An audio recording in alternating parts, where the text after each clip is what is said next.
Welcome to Upvoted NoSleep, where OP DoverHawk finishes the story we began in yesterday's episode, Writing. Coming through the radio in my helmet was the faint, staticky voice of Commander Shaw. I felt stupid for not thinking about it, but didn't chide myself too badly, because given the distance the crew was from the lander, it likely wouldn't have worked until now anyway. But the suits were all outfitted with their own radio networks, so they could communicate with one another without having to bounce signals off of the lander. I nearly screamed in delight and relief when I heard her voice. "Do. Inside. Repeat." "Amelia, I can hear you, but the signal is bad. Where are you?" "Inside. Bellamy." "Amelia, what's your location? I'll come get you." "No. I'm coming." Inside. Stay inside." Her voice was coming over more clearly now. "I'm inside the lander," I said. "Good. Do not enter the... I can almost read you," I said. "Try again." "Do not let anyone enter the lander." I frowned. I heard what she'd said, but that didn't make sense. "Do not let anyone in the lander? Why?" I looked outside the window then, and far off in the distance, I could make out a shape. Presumably Amelia, hurrying toward the lander. Her voice was clearly out of breath when she spoke again. "You cannot let anyone inside. The team is contaminated. Unless we can purge the contaminant, nobody can enter the lander." I looked at the clock and did some quick math. "Amelia, where are the others? There's no way any of you have much oxygen left. 10 minutes, maybe 15 or 20 max. I can come out and bring you—" "No," she said sternly. "Do not come out here. The others are coming, but I think they've all been exposed." "Exposed to what?" "Something got into Noah's suit," the commander said, breathing heavily now. "I saw it in his face mask back in the valley." "Something got into his mask?" I asked, struggling to believe what she was telling me. "Are you talking about an extraterrestrial life form?" "I don't know," she said. By this point, she had stopped a few yards away from the lander and took a moment to catch her breath. "Maybe. Probably. That's the only explanation I can think of. I saw it moving around in Noah's mask. Then I thought I felt something in my suit, too. I tried to get it off. I could feel these little pins and needles moving around my body, like the tiny needlepoint legs of an insect. I panicked and stumbled into a crater. Smashed myself up pretty good, and blacked out for a second, I think. When I came to, I noticed a small tear in my suit. I patched it up with tape, but I can't be sure if the tear was there before or after I fell into the crater. I think that's how whatever it is got in, but..." The commander was cut off by other voices then, choppy and indiscernible at first. But soon I could confirm them to be the other 3 members of the crew. "Thank God," I said into the mic. "I'm picking up your signals now. Diana, Drew, Noah, I read you." "Bellamy, listen," the commander said desperately, but Diana's voice cut her off.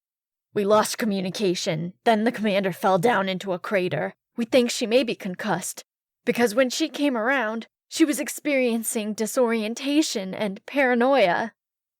I looked down at the camera that was positioned toward the front of the lander where Commander Shaw was now sitting. She stared up at the camera and shook her head slowly. "We need to get her inside so we can take a look at her," Noah said. "Open the airlock and we'll get her taken care of." "She said you'd been contaminated," I said, feeling my pulse quicken with every passing moment. This was not the time to mince words, because if I didn't let them in soon, my colleagues would suffocate. "How were you contaminated?" "She's concussed," Drew said. "There's nothing but rocks and dust up here. There's nothing here to contaminate us." She said she saw something in Noah's suit, I pressed.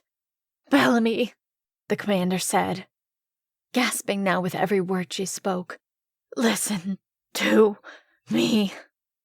I stared at the monitor, feeling the weight of the decision before me pressing down into my chest. At the rate Amelia was gasping for air, she had minutes left at best. She had probably used more oxygen to rush to the lander before the others, but even still I doubted they were far behind her. Where's the rover? I asked, voicing one of several questions that were rapidly firing into my brain. Why didn't you drive it here? Noah and Amelia answered at the same time. Noah's explanation had been that the rover lost power. Amelia's had been a single word. Escape.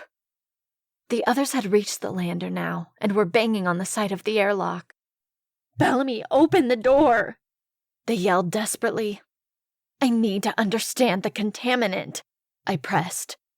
Noah, what was in your suit? Nothing was in his suit, Andrew fired back angrily. She's sick, and if you don't let us in, she's going to die. Amelia was on her side, and I could hear a rattle in her throat with every labored breath and word she spoke. This is Amelia Shaw. Final transmission.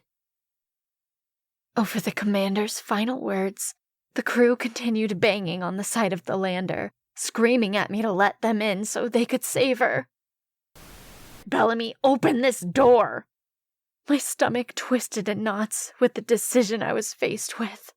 To save the lives of my fellow crewmates and risk contamination of myself and possibly of Earth. Or to keep them locked out and let them die of asphyxiation. Kill them all and save my own life. Or save them all now and condemn myself along with them. I nearly did it. I nearly opened the airlock to let them in. I nearly saved Amelia's life, and, in doing so, killed us all. What stopped me was a realization I hadn't come to until I'd given myself a moment to think. The airlock could be opened from the outside. Of course it could.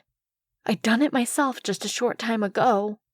So why weren't they opening it for themselves?